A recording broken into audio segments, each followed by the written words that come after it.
Serra circular caseira. Temos a regulagem aqui.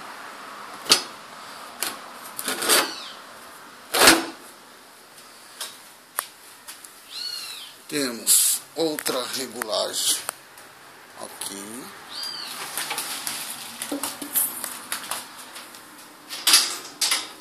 E aqui.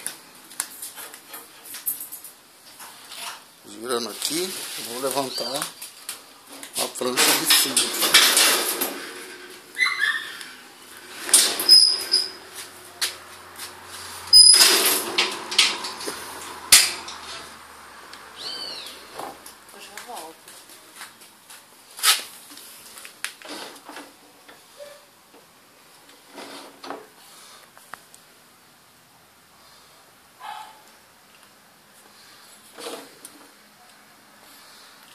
Disjuntor para ligar aqui.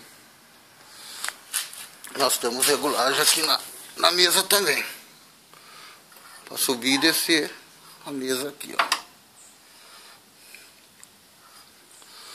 Vou soltar aqui, ó.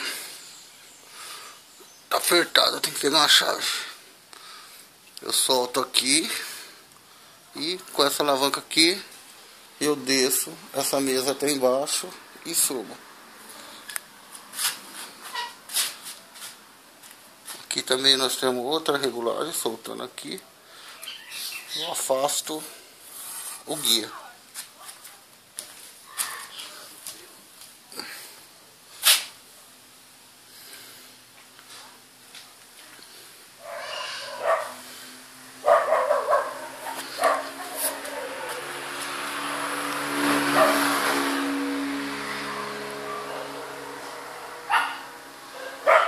Pé de borracha para não vibrar.